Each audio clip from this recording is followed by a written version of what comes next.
If one night you find yourself lost in a rain-slick stone alley of old Europe, hearing church bells echo from far away, hearing footsteps dissolve into the mist, you will understand why humanity once trembled before an idea both beautiful and terrifying.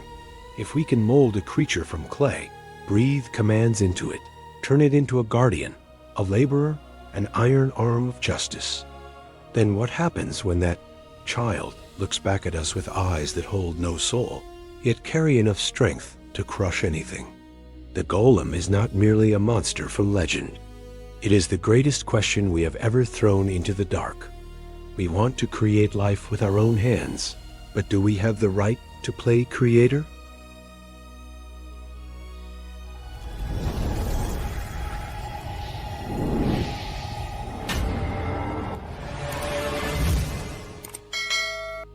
Begin somewhere real, in a city where stone and history thicken with every century. Prague, roofs the color of dried blood, the vault of a river like a silver blade cutting through the fog, and cobbled streets that make wagon wheels sound like knocks on the coffin of time. Here, in a Europe of dynasties, fortress walls, witch hunts, and long superstition-drenched nights, a community was forced to live compressed inside narrow quarters. The Jews of that era carried two things that always walked side by side: knowledge and fear. Knowledge because they read, recorded, studied law, studied letters. Fear because they were the other, and the other is always the easiest target for a crowd desperate to blame someone. Try to imagine that feeling. You wake one morning and rumors have already slipped through the market, the tavern, the church. Someone has been killed, a child has gone missing, and then all it takes is one pointing finger, one whispered name, and the entire city in turn and call you the culprit. Absurd accusations have ignited very real massacres.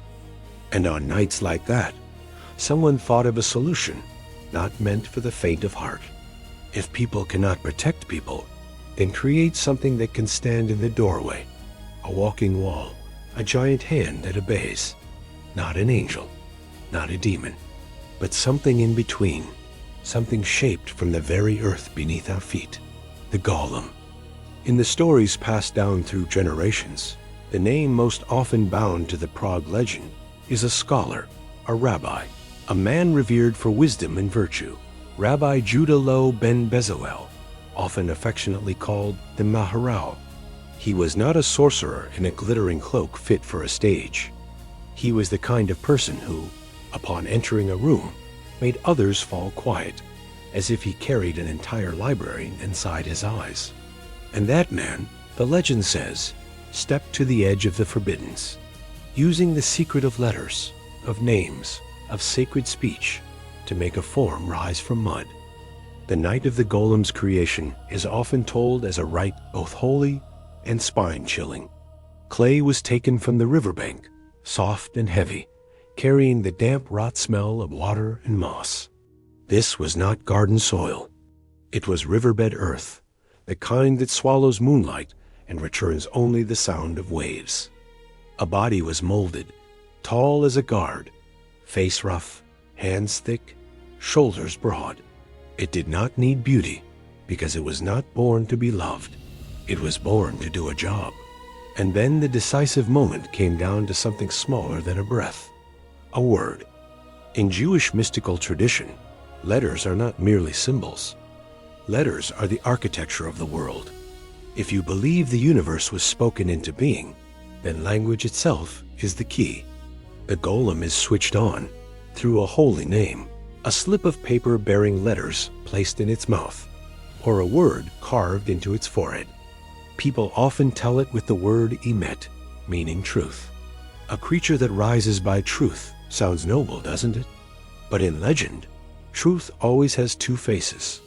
It can be a guiding light. It can also be a blade that does not know when to stop. When the rite is complete, in the moment when the night fog has not yet loosened its grip, the clay begins to harden, as if an invisible hand is closing around an invisible skeleton. Its chest rises, not with human breath, but as though some force is pumping commands inside it. Its eyes open, but there is no gaze. Only the emptiness of a tool newly fitted with power. And it stands. A mass of earth becomes the shape of a human. Not truly human, yet close enough to make the living shudder, because this is a warped mirror of our ambition. We want to create something like ourselves, but we do not want it to stand as our equal. The golem is brought back to the quarter like a heavy secret. By day, it can haul stone, drag timber, clear roads, doing what would take 10 men to accomplish. By night, it stands at the gate like a black shadow given weight. Those who come to cause trouble see it and hesitate, because the creature does not sleep, does not eat, does not know fear, and most importantly, does not know mercy. In an age when a community's life could be decided by a torch-bearing mob, the idea of such a gatekeeper felt like a promise. This time, we will not be prey. But as with every story of humans touching the boundary line, the cost begins to show. The golem does not understand implication. It does not understand the human heart. It hears commands literally. If told, block them, it will block until the wall breaks.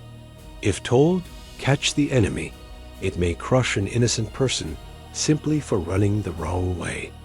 Most frightening is the moment the one who gives the command believes they are still in control, while the tool has already grown bigger than the hand holding the cord.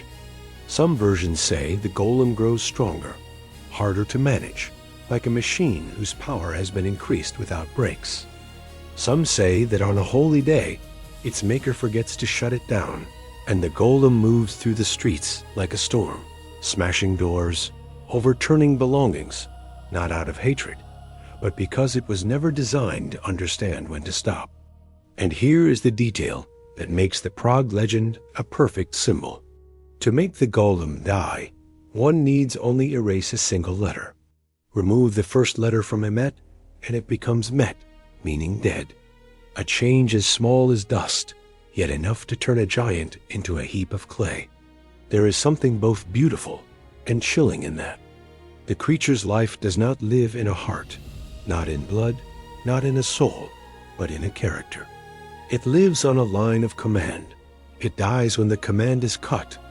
And so the legend is not only about strength, but about the fragility of what we call creating life. You can raise a body, but what makes it move may be nothing more than a formula, a sentence, an order. Is that truly life, or only imitation? In many tellings, the golem is ultimately hidden away. Some say it was dismantled and placed in the attic of a synagogue, left to gather dust through centuries, like a warning sealed in darkness. This thing existed. It helped. It nearly destroyed. And it is better never to wake it again. A weapon locked up. A dream sealed shut.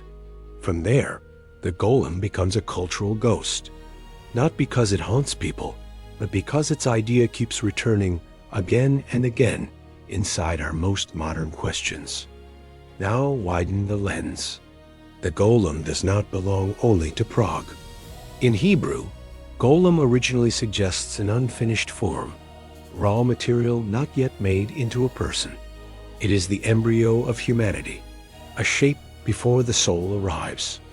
And that touches something deep in our collective obsession. We look at matter and wonder, if we arrange it correctly, will it wake up? Clay in the old world, metal in the industrial age, silicon in the modern one.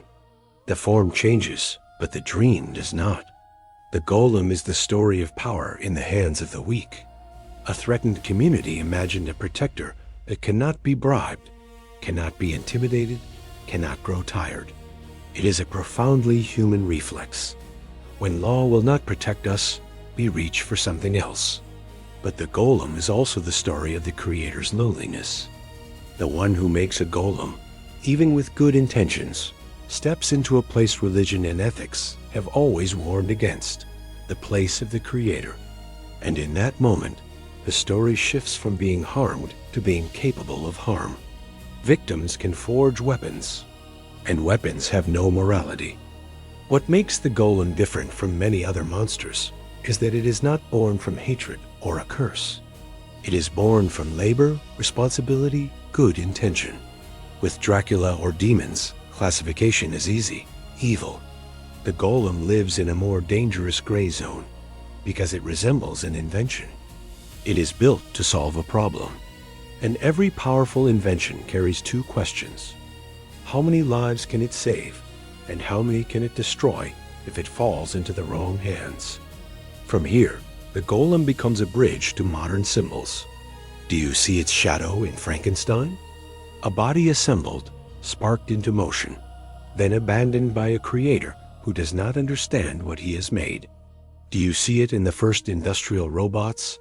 Arms that work without sleep or complaint, yet fill humans with fear of losing jobs, losing worth. Do you see it in superhero stories where the protector becomes a threat because power has no moral filter?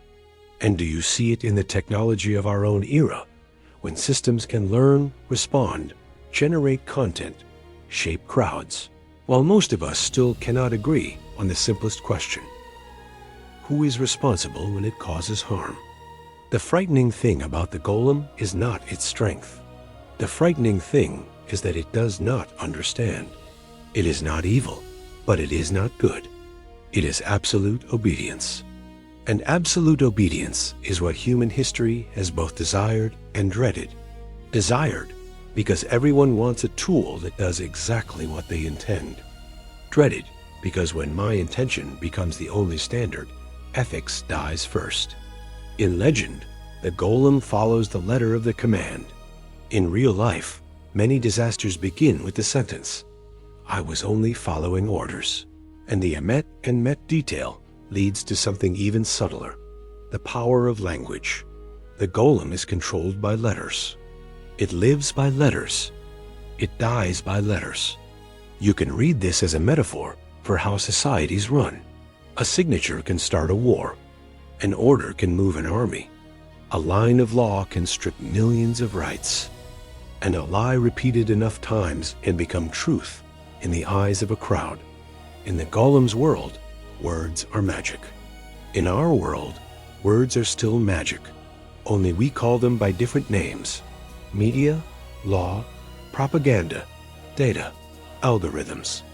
The golem is also a metaphor for labor and humanity. It is the ideal worker in the eyes of optimization. No wages, no strikes, no rest. But that turns it into a question of dignity.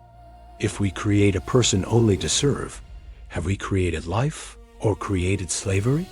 And if one day it gains the ability to want something, would we dare to recognize its rights? The legend refuses the golem a soul, because if it had one, the story would become an unavoidable moral tragedy. Yet the absence of a soul is itself a confession. Humans want strength without the responsibility that comes with creating an individual. That is why the golem is a dream of creating life, but also the dream of an age afraid of life. Humanity wants to be a creator, yet wants the child not truly to be a child. We want life without freedom, a being without the question why, without resistance, without suffering, without demands. In other words, we want a life stripped of the most human thing in it: will. And if this sounds familiar, it is because it continues, only in new forms.